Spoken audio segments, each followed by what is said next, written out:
Before we begin, don't forget to subscribe and tell me in the comments where you're watching from. The day of my parents' reading dawned bright and cold, sunlight streaming through the mahogany-paneled windows of Wilson and Associates' law office. I sat quietly in the corner, watching my brother Ethan strut around the room in his tailored suit, already acting like he owned everything in sight, which, if I was being honest with myself, he probably did. "Miss Claire Donovan." The lawyer's voice cut through my thoughts. "Are you ready to proceed?" I nodded, gripping the arms of my leather chair. At 32, I was about to find out what my parents really thought of me, though I already had a pretty good idea. The constant comparisons to Ethan throughout our lives had made that painfully clear. Mr. Wilson adjusted his wire-rimmed glasses and began reading. "To our son Ethan, for his unfailing dedication to the family business and maintaining the Donovan legacy." He went on to list assets that made my head spin. The family estate in Vermont, our summer house in the Hamptons, controlling shares in Donovan Technologies, and a portfolio worth millions. Ethan's smirk grew with each item. Then came my part. "To our daughter Claire," Mr. Wilson paused, shuffling his papers. "We leave the painting, Autumn Twilight, currently hanging in the study of our main residence." The room fell silent. Ethan didn't even try to hide his laughter.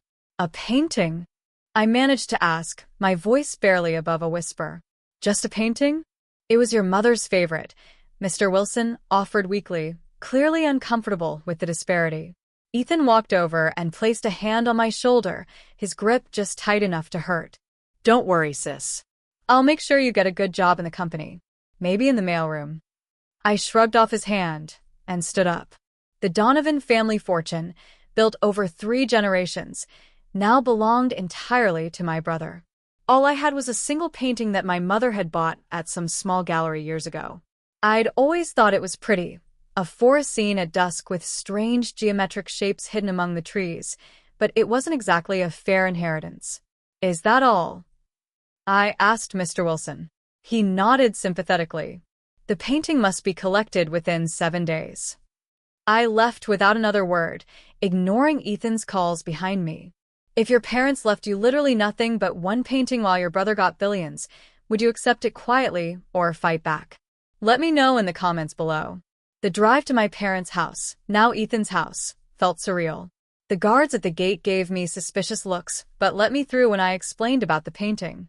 Inside, the housekeeper Margaret met me with tears in her eyes. "Oh, Miss Claire," she whispered, hugging me tight. "It's not right what they did to you." I hugged her back, fighting my own tears. Margaret had been more of a mother to me than my own mother sometimes. She helped me take down the painting from the study wall, carefully wrapping it in a blanket. "Your mother used to stare at this for hours," Margaret said softly, "especially in the last few months. Sometimes she'd mutter about numbers and patterns. We thought the illness was making her confused." I looked at the painting more closely in the fading light of the study. The geometric shapes seemed to shift and change, creating patterns I'd never noticed before. "Numbers?" Margaret nodded. She traced the shapes with her fingers. Over and over. Mr. Donovan would get so angry about it. That night in my small apartment across town, I hung the painting on my living room wall. It was beautiful in its own way. The forest scene painted with incredible detail, each leaf and branch precisely rendered. But those geometric shapes, they didn't quite fit with the natural elements. They seemed almost deliberate, like they were trying to tell me something. I poured myself a glass of wine and sat on my couch, staring at the painting. My mother's final gift to me. Was it really just a cruel joke? A final reminder that I'd never measure up to Ethan? Or was there something more? My phone buzzed. "Ethan is calling again." I ignored it, like I had his last 5 calls. He probably wanted to gloat more, or maybe offer me that mailroom position. Instead, I opened my laptop and started researching the painting Autumn Twilight by an artist named James Morrison. No major exhibitions, no auction records, barely any online presence at all. The gallery where my mother bought it had closed years ago. It was like the painting had appeared out of nowhere. A text from Ethan popped up. "Don't be bitter, sis. Come work for me. It's what Mom and Dad would have wanted." I snorted. What my parents had wanted was for me to be more like Ethan, to care about profit margins and shareholders instead of pursuing my passion for art history and restoration. I disappointed them by choosing my own path, and now they'd made their feelings crystal clear. But something about the painting kept drawing my attention. Those shapes. They reminded me of something I'd studied in my art restoration courses. Steganography, the practice of hiding messages in plain sight.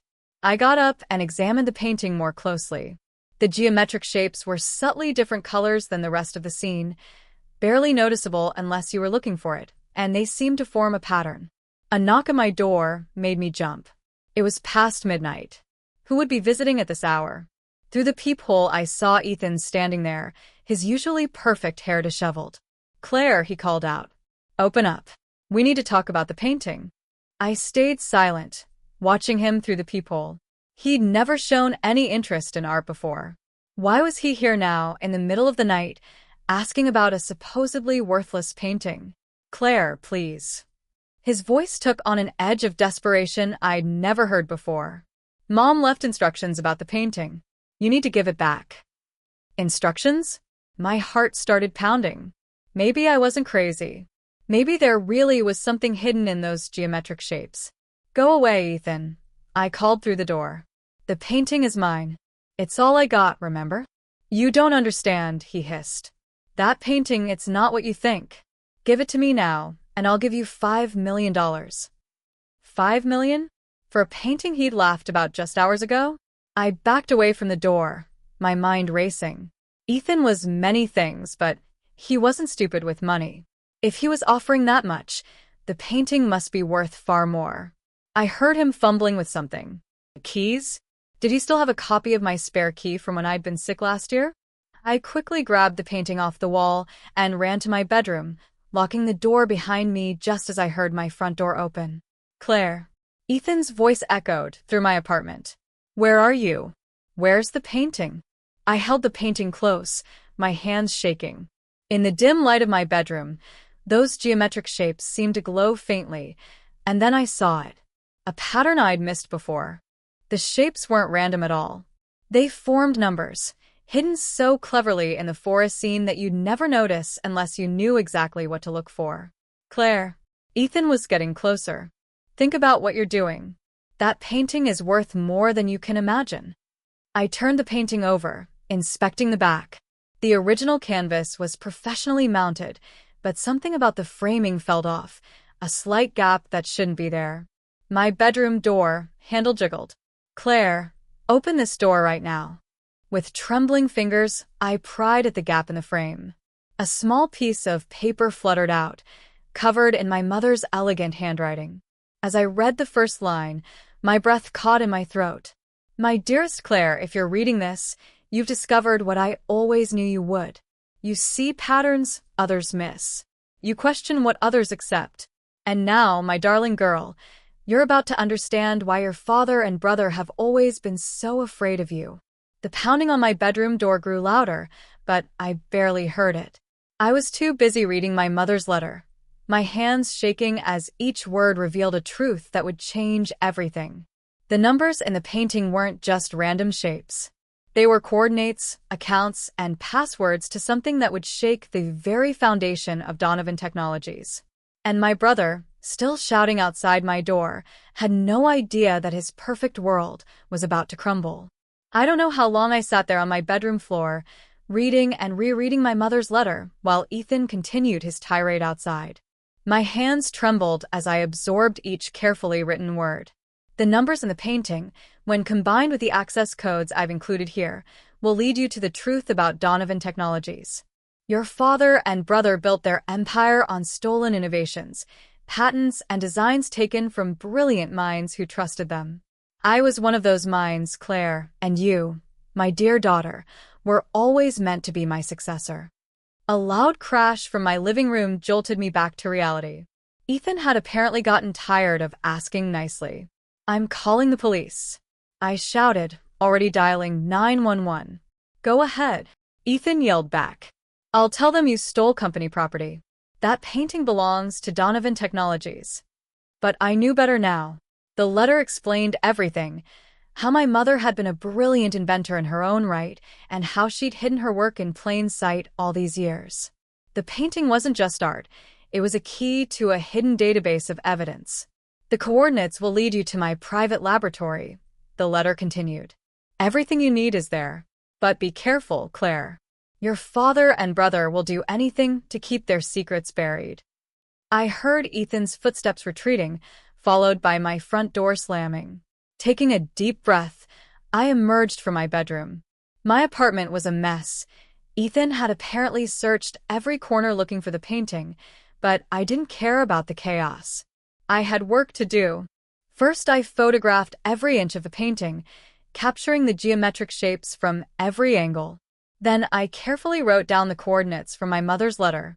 According to her instructions, I needed to overlay the shapes in a specific sequence to reveal the full set of access codes. My phone buzzed again, this time with a text from Margaret, our old housekeeper. Miss Claire, men are at the house removing all your mother's things. They're looking for something in her study. Please be careful. They were destroying evidence. I had to move fast.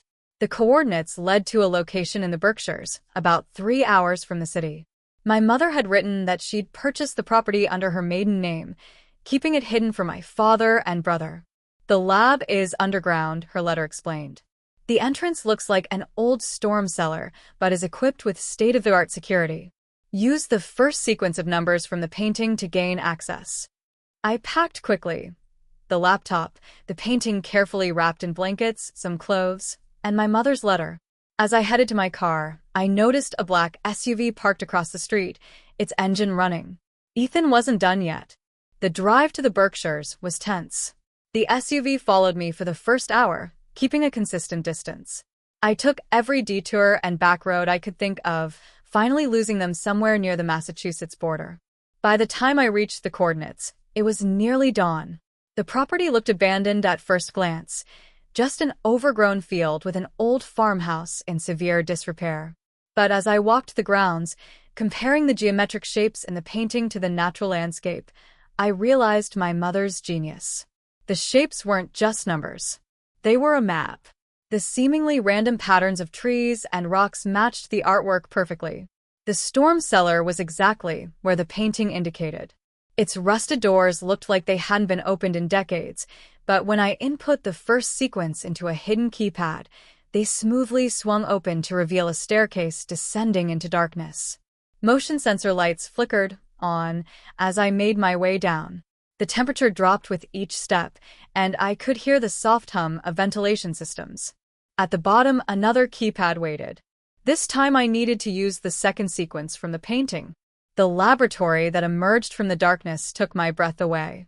It was like stepping into a different world, pristine white walls, advanced equipment, and rows of computers humming quietly. But what caught my eye was the wall of patents and prototypes. Dozens of innovations that I recognized from Donovan Technologies products, but with one crucial difference. They all bore my mother's original signature. "Oh my God," I whispered, moving closer to examine them. These weren't just similar to Donovan Technologies technology.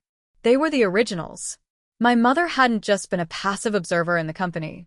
She had been its hidden genius.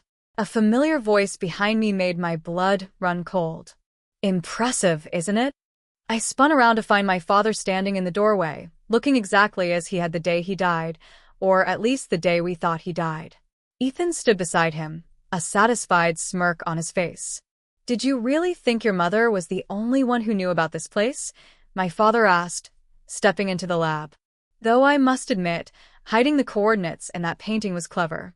"We've been searching for this facility for months." I backed away, clutching my mother's letter. "You're supposed to be dead." He smiled, but it didn't reach his eyes. Sometimes the best way to find something is to make people stop looking for it. Your mother's death was unfortunately real, but mine, well, let's just say it served its purpose.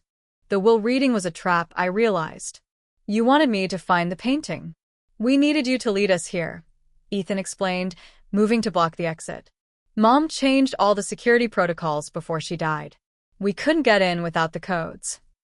"And now," my father said, advancing slowly, "you're going to help us destroy everything in this lab. All evidence of your mother's work will disappear, and Donovan Technologies' patents will remain secure. But they had made one crucial mistake. While they were talking, I had been backing toward my mother's main workstation. Her letter had mentioned an emergency protocol, a sequence of numbers that would activate something she called the Clarity Protocol. Actually, I said, reaching behind me to input the sequence, I don't think I will. The lab's lights suddenly shifted to a pulsing red, and a computerized voice announced, Clarity Protocol activated. Broadcasting evidence to all major news outlets and regulatory agencies. Deletion impossible. My father's face contorted with rage. What have you done? Mom called it her insurance policy, I said, feeling stronger with each word. Every piece of evidence in this lab has just been transmitted to hundreds of secure locations, patents, proof of theft, fraudulent documents, everything. Donovan Technologies is about to face some very uncomfortable questions. Ethan lunged forward, but it was too late. Alarms began blaring, and the lab security systems activated, sealing all exits. We were locked in together, with the truth that would destroy their empire. She knew, I continued, watching their faces pale. She knew you would try to bury her contributions just like you buried her innovations. So, she made sure the truth would come out one way or another. Through the lab's small windows, I could see police lights approaching. Someone, probably the lab's security system, had alerted local authorities. My father and Ethan exchanged panicked looks as the sound of sirens grew closer. The painting that had started everything still sat wrapped in blankets by the door. Those seemingly worthless geometric shapes had led me exactly where I needed to go. My mother's final gift wasn't just a painting. It was justice. And as I watched my father and brother realize their perfect world was crumbling, I smiled, knowing this was just the beginning. The real story of Donovan Technologies was about to be told, and this time no one would be able to hide the truth. The next 48 hours passed in a blur of police statements, news reports, and corporate chaos. I watched from my hotel room as Donovan Technologies' stock plummeted, years of carefully constructed lies unraveling in real time. Donovan Tech CEO found alive, arrested for fraud. Corporate giant built on stolen patents. Mother's revenge, the hidden genius behind Donovan Tech. My phone hadn't stopped ringing since the story broke. Journalists, lawyers, former employees, everyone wanted to hear my side. But I was only interested in one call. Margaret, our former housekeeper, who had more revelations to share. Your mother knew this day would come, she told me, her voice heavy with emotion. That's why she made me promise to give you this after the truth came out. An hour later, I sat in Margaret's small living room holding another letter for my mother. This one was different, not instructions or coordinates, but a story. Her story. My dearest Claire, now that you know the truth about Donovan Technologies, it's time you understood your own history. You were never less than your brother. You were always meant for something more. As I read, the pieces of my life slowly shifted into focus. My mother hadn't been just another victim of my father's schemes. She had been playing a long game, preparing me for this moment from the very beginning. Those art history classes I'd taken, they weren't a waste of time, as my father had claimed. They had trained my eye to spot patterns, to understand hidden meanings in plain sight. My work in restoration had taught me patience, precision, and the ability to reconstruct truth from fragments. Every time your father pushed you away from the business, my mother wrote, every time he favored Ethan, he was unknowingly helping to prepare you for this moment. You learned to think differently, to see what others missed, while Ethan was learning to maintain the lies. You were learning to expose them. A knock at Margaret's door interrupted my reading. A woman in a crisp suit stood outside holding a briefcase. Miss Donovan? I'm Alexandra Chun from the SEC. We need to discuss your mother's patents. The next few hours were a crash course in just how extensive my mother's preparations had been. She hadn't just documented the stolen patents, she had continued inventing, working in secret in her underground lab. The painting's coordinates had led not only to evidence of past theft but also to innovations that could transform the industry. Your mother filed these patents under a trust, Alexandra explained, spreading documents across Margaret's coffee table. A trust that names you as the sole beneficiary. My hands trembled as I looked at the paperwork. Dozens of patents, all legally protected, all now belonging to me. Not just the old innovations my father had stolen, but new ones, years ahead of current technology. Donovan Technologies doesn't just owe you restitution for the stolen patents, Alexandra continued. They've built their entire infrastructure around your mother's technology. They can't operate without it. So, what does that mean? I asked, though I was beginning to understand. It means, Miss Donovan, that you now effectively control the company that cast you aside. While my father and Ethan sat in jail awaiting trial, I walked into Donovan Technologies headquarters the next morning, not as the forgotten daughter, but as its new owner. The board of directors, desperate to save the company from complete collapse, had no choice but to accept my terms. Standing in my father's former office, I found another surprise, a wall safe hidden behind the painting that had once hung there. The combination? The final sequence of numbers from my mother's painting. Inside was a personal diary detailing every innovation he had stolen and every inventor he had betrayed, but more importantly, it contained a list of names. People like my mother who had been cheated out of their rightful recognition. 1 month later, I stood on a stage at a hastily convened press conference, announcing the company's new direction.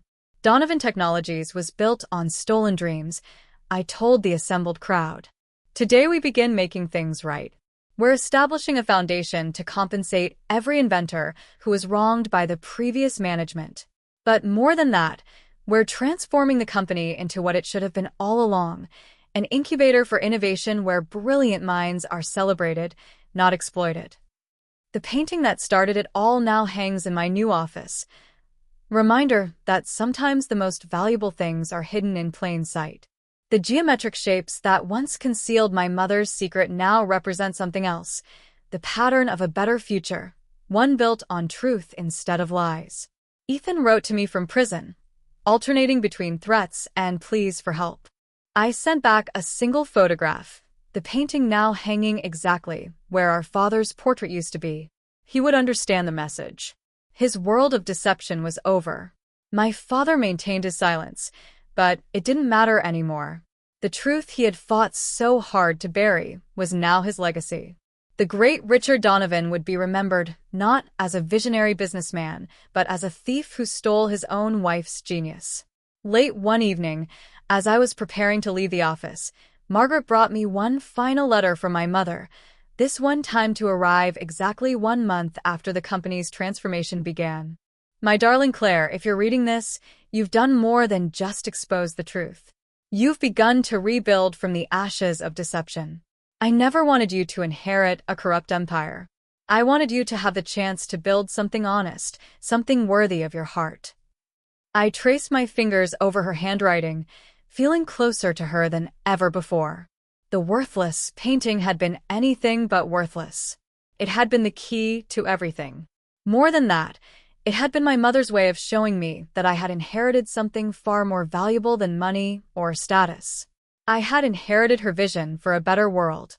2 years later, Donovan Technologies, now renamed Aurora Innovations, is unrecognizable from what it once was. We've become a leader not just in technology but also in ethical business practices. The foundation has helped dozens of inventors reclaim their stolen innovations, and our incubator program has launched countless new careers. The painting still hangs in my office, its geometric shapes now a familiar comfort. Sometimes, late at night, I could swear they shift slightly, as if my mother is still there, leaving me new patterns to unravel, new truths to discover. But the most important truth was there all along, hidden in plain sight, just like those numbers. Success built on lies will always crumble, but success built on truth and justice will stand the test of time. Ethan was released from prison last week. He sent me a message asking to meet, to talk about rebuilding our family. I haven't responded yet. Some patterns I've learned are better left unchanged. Instead, I spend my time focusing on the future. The company hosts an annual innovation fair where young inventors can showcase their ideas without fear of theft. Last year's winner was a young woman whose story reminded me of my mother, brilliant, underestimated, but unwavering in her vision. As I handed her the award, I saw my mother's painting reflected in the glass trophy. The geometric shapes seemed to dance with approval, reminding me that sometimes the greatest inheritances aren't the ones we can hold in our hands, but the ones that transform us from within. The worthless painting had given me something priceless: the truth about my past, control of my future, and most importantly, the chance to ensure that no other brilliant mind would ever be silenced or stolen from again. And that, I know, would make my mother prouder than any fortune ever could. If your parents faked a death, stole your mother's life's work, and left you nothing but a worthless painting that actually held the key to destroying their empire, would you ever forgive them? Or would you make sure they lost everything? Drop your answer in the comments below. I read every single one.